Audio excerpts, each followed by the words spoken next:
Halo semuanya, kembali lagi bersama saya Madianto. Kali ini kita akan membahas tentang hindari jebakan boros dari hedonic treadmill yang bisa membuat kita jatuh miskin.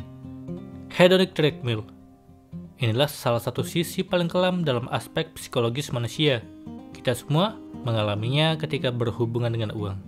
Hedonic treadmill intinya bermakna bahwa level kepuasanmu tidak akan pernah naik meski level penghasilanmu sudah naik berkali-kali lipat. Kenapa demikian? Karena adanya ekspektasi dan gaya hidupmu pasti ikut naik sejalan dengan kenaikan penghasilan. Jadi ibaratnya hedonic treadmill adalah seperti ini. Ketika gajimu 5 juta, semuanya habis. Saat gajimu naik menjadi 25 juta per bulan, semua juga habis. Dengan kata lain, napas kita untuk membeli materi atau barang mewah akan terus meningkat sejalan dengan peningkatan penghasilan. Inilah kenapa disebut dengan hedonic treadmill. Seperti berjalan di atas treadmill, kepuasanmu akan kepemilikan beragam benda dan materi tidak maju-maju seolah hanya berjalan di tempat. Sebab ekspektasi dan nafsumu untuk memiliki berbagai benda tidak akan pernah terpuaskan. Ketika pemasukan 5 juta per bulan, kamu naik Honda Vario. Ketika naik 50 juta per bulan, kamu naik Toyota Avanza. Ini mungkin salah satu contoh sempurna tentang jebakan hedonic treadmill. Hedonic treadmill barangkali sejalan dengan sebuah ungkapan klasik yang bisa dibilang bahwa hidup itu sebenarnya murah, yang mahal adalah gaya hidup. Hedonic treadmill membuat ekspektasimu akan materi dan gaya hidup terus meningkat. Inilah kenapa kebahagiaanmu stagnan, meski penghasilan semakin tinggi. Sebab gaya hidup dan harapan akan penguasaan materi juga terus meningkat sejalan dengan kenaikan penghasilanmu. Ada eksperimen menarik di sini. Seorang pemenang undian berhadiah senilai 5 miliar rupiah dilacak kebahagiaannya 6 bulan setelah ia mendapat hadiah. Lalu apa yang terjadi? 6 bulan setelah hadiah 5 miliar, level kebahagiaan dan kepuasan hidup orang itu sama dengan sebelum ia menang undian berhadiah. Itulah efek hedonic treadmill. Karena gaya hidup dan nafsumu terus meningkat, kebahagiaanmu seolah berjalan di tempat. Meski penghasilan melompat 10 kali lipat atau bahkan dapat hadiah miliaran. Fenomena hedonic treadmill mungkin selaras dengan temuan riset yang pernah dilakukan oleh Profesor Daniel Kahneman dan Profesor Angus Deaton yang menunjukkan setelah melampaui titik penghasilan tertentu, maka uang memang tidak memberikan dampak yang signifikan bagi kepuasan dan kebahagiaan hidup. Mereka menunjukkan adanya efek diminishing return, harta kekayaan pada kepuasan hidup. Artinya makin tinggi kekayaanmu, maka makin menurun dampak kekayaan itu pada level kebahagiaan. Dengan kata lain, meski orang itu misalnya telah punya penghasilan ratusan juta per bulan, tapi belum tentu dia akan jauh lebih bahagia jiwanya. Hedonic treadmill ini sejatinya sering kita alami dan rasakan dalam keseharian hidup kita. Misal ketika kebetulan mendapatkan uang lebih, yang membuat kita mendadak terdorong nafsunya untuk membeli aneka barang yang kita inginkan. Apalagi kalau di online shop yang banyak program promosi. Menariknya, kepuasan hati atau beragam barang yang kita beli ini biasanya tidak bertahan lama. Mungkin kita akan merasa senang saat baru membuka bungkusan baru, lalu memakainya. Tapi pelan-pelan, setelah 4 hingga 6 bulan berjalan, kepuasan dan kesenangan kita akan barang baru itu biasanya akan semakin menurun. Dan saat kita mulai bosan dengan barang lama itu, maka nafsu kita untuk membeli aneka barang lain yang baru kembali muncul. Demikianlah siklus semacam ini terus berulang. Sekali lagi, ini terjadi karena efek hedonic treadmill. Ekspektasi dan nafsu kita untuk menguasai beragam benda materi terus naik, sejalan dengan kenaikan penghasilan kita. Tentu saja hedonic treadmill ini tidak begitu memiliki dampak positif bagi kondisi keuangan. Kalau goda nafsu untuk terus mengikuti gaya hidup yang makin mahal terus berjalan, maka niscaya kita tidak pernah bisa memiliki tabungan yang banyak yang bisa diinvestasikan secara produktif atau bisa untuk persiapan hidup di masa depan. Saat kita terus memburu ekspektasi gaya hidup yang meningkat, tapi kepuasan dan kebahagiaan hidup seperti selalu berjalan di tempat, maka uangmu bisa terus terkuras karena habis. Sebab perlombaan mengejar nafsu hedonis itu tidak ada garis akhirnya. Seperti naik treadmill, berapa lama pun kamu berlari, kamu akan tetap pada titik yang sama. Berapapun uang yang kamu belanjakan demi memenuhi nafsu hedonismu, maka kepuasan dan kebahagiaan hidup tidak akan pernah bergerak maju. Akibatnya sungguh kelam bagi kondisi keuanganmu. Lama-lama kamu akan kehabisan uang dan aset kekayaanmu yang produktif selalu nol. Sementara kepuasan dan kebahagiaan jiwamu belum tentu juga akan makin meningkat. Itulah tadi saran untuk menghindari jebakan hedonic treadmill yang membuat kita boros. Ini diambil dari strategimanajemen.net. Kali ini kita akan membahas tentang cara untuk mengatur keuangan pribadi. Perkembangan teknologi yang terjadi sekarang ini telah membuat kita begitu mudah dalam mengatur berbagai hal dalam kehidupan, bahkan dalam sistem keuangan sekalipun. Zaman telah berubah, kamu tak lagi membutuhkan sejumlah catatan atau bahkan buku kas manual dalam mengatur keuangan. Semuanya menjadi lebih mudah dan praktis, di mana kamu bisa mengandalkan berbagai aplikasi canggih dan modern untuk kebutuhan tersebut. Saat ini, berbagai macam aplikasi untuk mengatur keuangan dapat diakses dengan mudah melalui smartphone atau laptop. Sehingga pekerjaan dalam mengatur keuangan pribadi menjadi lebih menyenangkan dan mudah untuk semua orang. Ini tentu sangat berbeda dengan belasan tahun yang lalu, di mana kamu akan begitu sibuk untuk mengumpulkan berbagai nota belanja, atau bahkan semua catatan tagihan bulanan yang telah kamu bayarkan. Perkembangan positif ini seharusnya menjadi sebuah motivasi yang baik bagi kamu dalam mengelola keuangan pribadi. Hal ini bisa dilakukan dengan mengatur segala sesuatu jadi lebih baik, khususnya yang terkait dengan masalah keuangan pribadi. Tidak perlu repot dan kesulitan dalam melakukan pengaturan keuangan modern. Simak beberapa langkah mudah yang bisa diterapkan dalam keuangan berikut. Yang pertama, rencanakan dengan cerdas. Sebagaimana pengaturan keuangan lainnya, dalam hal ini juga kamu harus memulainya dengan sebuah rencana terlebih dahulu. Ada banyak aplikasi yang bisa dipakai untuk kepentingan ini, di mana berbagai pos yang terdapat di dalam keuangan dapat diatur dengan sistem digital. Ini akan jauh lebih mudah dan menyenangkan untuk dilakukan. Pilih dan gunakan salah satu aplikasi yang paling tepat. Dengan aplikasi yang ada, kamu akan dimudahkan untuk mengambil keputusan dalam keuangan, termasuk dalam mengelola keuangan tersebut dengan cara yang cerdas dan tepat. Kedua, lacak dan atasi pengeluaran dengan tepat, bukan hanya di dalam pengaturannya saja. Berbagai pengeluaran yang terjadi dalam keuanganmu juga bisa terlacak dengan mudah. Hal ini bisa dilakukan dengan berbagai macam aplikasi, seperti Mint, Expense Tracker, dan juga Power Wallet. Sejumlah pengeluaran kamu bisa dilihat dengan mudah dengan menggunakan salah satu aplikasi tersebut, di mana pengeluaran ini dapat dibagi per kategori, seperti makanan, minuman, liburan, hiburan, dan berbagai jenis pengeluaran lainnya. Dengan demikian, kamu dapat dengan mudah melihat pos pengeluaran mana yang paling besar dan harus diatasi dengan segera. Kamu akan dimudahkan dalam melakukan analisa pada berbagai pengeluaran yang kamu miliki, sehingga kamu dapat mengambil berbagai tindakan untuk membenahi semua pengeluaran yang dianggap tidak penting dalam keuangan. Pengeluaran yang tidak efektif dapat terdeteksi dengan mudah dan kamu bisa segera memperbaikinya dan mencegah terjadinya pemborosan dalam keuangan. Ketiga, susun rencana jangka panjang. Semua orang membutuhkan sebuah rencana keuangan yang cerdas, sehingga berbagai hal dapat direalisasikan dengan tepat. Namun pada kenyataannya, sebagian besar orang justru melupakan betapa pentingnya sebuah rencana keuangan, di mana mereka bahkan tidak memiliki sebuah rencana jangka panjang yang akan menjadi tujuan keuangan tersebut. Ini sebuah kesalahan, sebab berbagai tujuan dalam hidup kamu pada dasarnya tidak bisa terpisah dari rencana keuangan yang kamu miliki. Mulailah menyusun rencana keuangan jangka panjang dalam kehidupanmu. Hal ini tentu dilakukan dengan memasukkan berbagai tujuan jangka panjang yang akan kamu capai nantinya. Pada umumnya, berbagai pos yang sangat penting akan menjadi bagian dari rencana ini, seperti memiliki rumah, mempersiapkan biaya pensiun, mempersiapkan biaya sekolah anak-anak, dan juga berbagai rencana lainnya. Lakukan perhitungan yang tepat di dalam pendapatan yang kamu miliki, sehingga jumlah tertentu dapat dialokasikan untuk kebutuhan tersebut.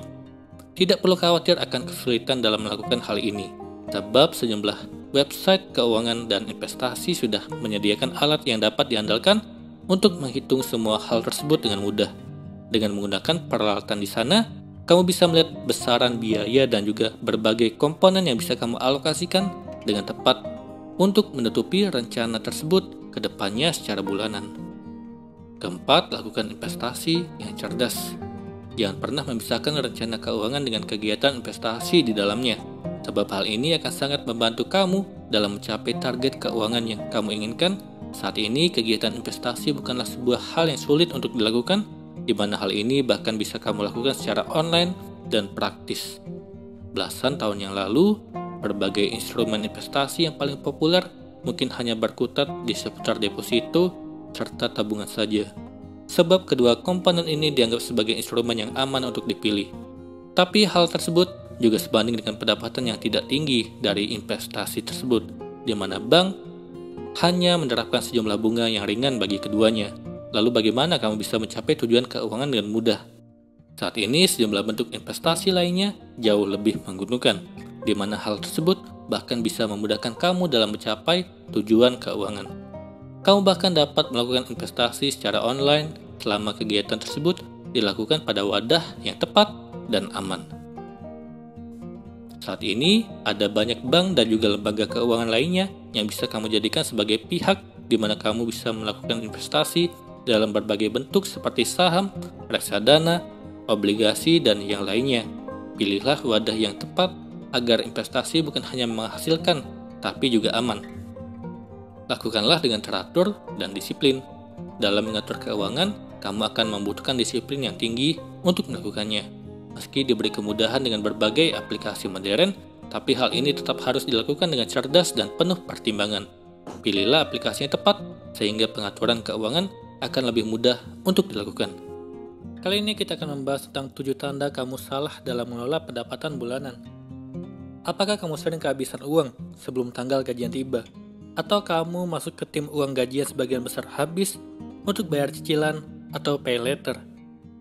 Jika salah satunya kamu jawab iya, maka ada kemungkinan kamu mengalami masalah dengan cara mengelola keuanganmu. Kamu tak perlu malu atau takut mengakui jika kamu punya masalah keuangan atau hingga saat ini kamu belum bisa mengelola uang atau gaji bulananmu dengan baik.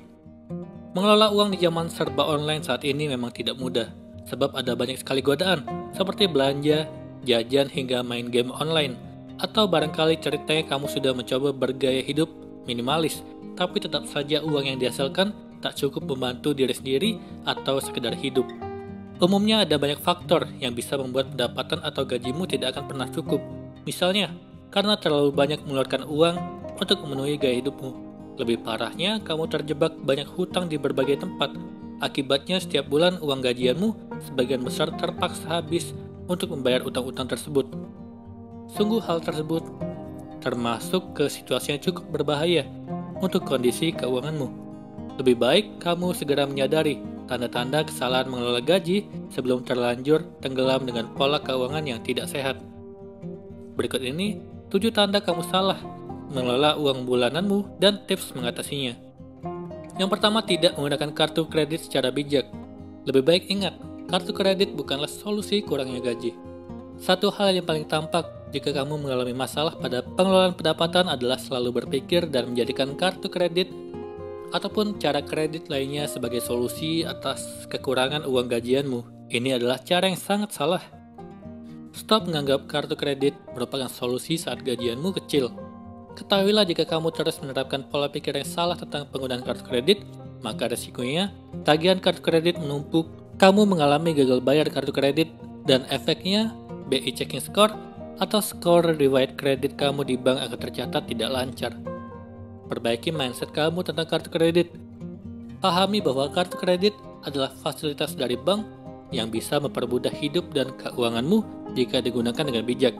Utamakan menggunakan kartu kredit untuk mendapatkan diskon, promo, poin rewards, hingga cashback. Kedua, selalu kehabisan uang bahkan saat awal bulan. Salah satu hal yang menandakan kamu salah dalam mengelola gaji adalah selalu kehabisan uang saat awal bulan. Kalau hal ini jarang terjadi, maka masalah keuanganmu mungkin belum terlalu parah. Tapi jika kamu terus-terusan kehabisan uang gajian setiap bulannya, maka kamu wajib waspada. Sebab ini adalah salah satu ciri-ciri bahwa kamu mengalami krisis keuangan yang cukup parah.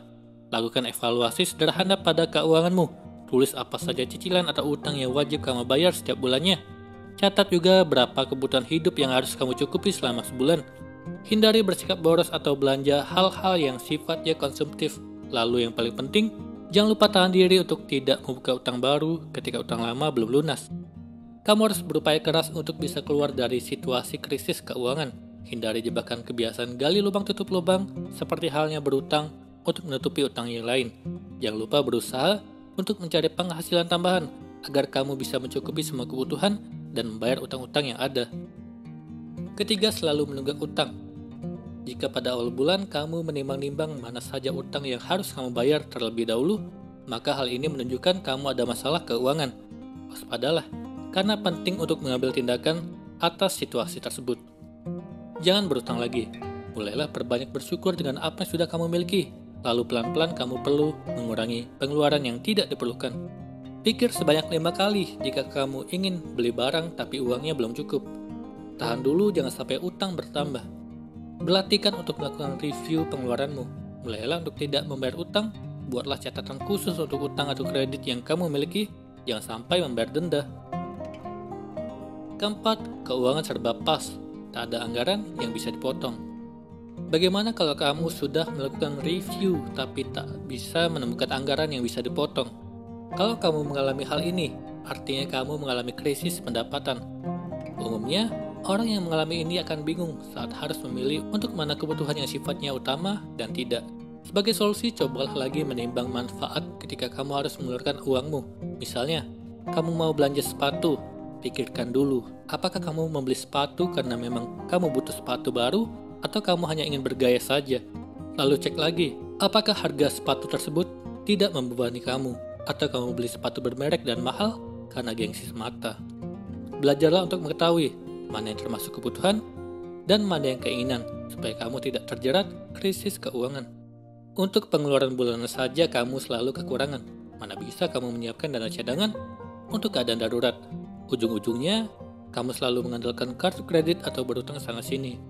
Padahal utang kartu kredit akan terus menumpuk dan akan semakin sulit diatasi. Ingat, dana darurat itu penting untuk dimiliki, sebab dana darurat merupakan simpanan wajib yang akan membantumu di saat kondisi darurat atau mendesak. Dana darurat bisa menjadi penolong di kala sakit, kecelakaan, terkena PHK, serta mencegahmu dari utang. Baik kepada orang lain, perbankan maupun perusahaan fintech lending lewat pinjaman online. Sadarilah bahwa kamu juga perlu menabung untuk menyiasati kebutuhan darurat. Pelan-pelan, kurangi pengeluaran yang tidak perlu dan cobalah untuk lebih berhemat. Lalu uang tersebut kamu alokasikan untuk tabungan dana darurat. Keenam, terus-menerus khawatir akan kondisi keuangan. Kamu terus-menerus merasa was-was dan khawatir tak bisa membeli makanan dan membayar sewa kos atau apartemen. Situasi ini akan berbahaya. Berbeda dengan situasi ketika kamu khawatir tak bisa membayar cicilan atau mobil, karena sifat kebutuhan yang pertama yang disebutkan adalah sangat penting untuk dipenuhi. Bayangkan kalau harus selalu terbangun saat malam memikirkan kondisi keuangan kamu. Kekhawatiran sebenarnya tanda bagus, karena kamu akan sadar dan mulai mengambil tindakan atas situasi yang dihadapi. Tapi kalau itu terjadi terus-menerus, apakah kamu nyaman dengan kehidupan seperti itu? Sebaiknya buatlah catatan keuangan bulanan. Dan apabila ternyata uang gajian kamu selama ini kurang karena pengeluaran biaya hidup lebih besar, maka saatnya kamu susun strategi untuk menambah penghasilan. Ketujuh, tak ada tabungan dan investasi. Kalau tetap pusing di akhir bulan dengan kondisi keuanganmu, seperti tetap tak bisa membayar utang atau menabung, bahkan kamu tak punya investasi, maka jelas kamu punya masalah dalam pengelolaan pendapatan. Situasi ini bisa sama seriusnya dengan situasi lain yang digambarkan yang disebutkan tadi, sehingga kamu perlu mengambil tindakan untuk mengatasinya. Bangkit dari keterpurukan keuangan memang tak mudah, tapi kamu harus yakin bisa melakukannya. Lunasi semua utang-utangmu, cari pendapatan tambahan dan mulailah menabung dan investasi. Ingat, kuncinya adalah kamu harus niat dan bersungguh-sungguh supaya keuangan kembali sehat. Ambil tindakan segera. Jika kamu mengalami 7 situasi kesalahan mengelola pendapatan di atas, kita perlu mengambil tindakan segera. Berhentilah berutang dan bolehlah mencari penghasilan lain, seperti berbisnis atau mengambil pekerjaan pada waktu jika memungkinkan. Bagi kamu yang merasa mengalami hal ini, apakah kamu siap melakukan perubahan? Semoga ini bermanfaat. Sekian dan terima kasih.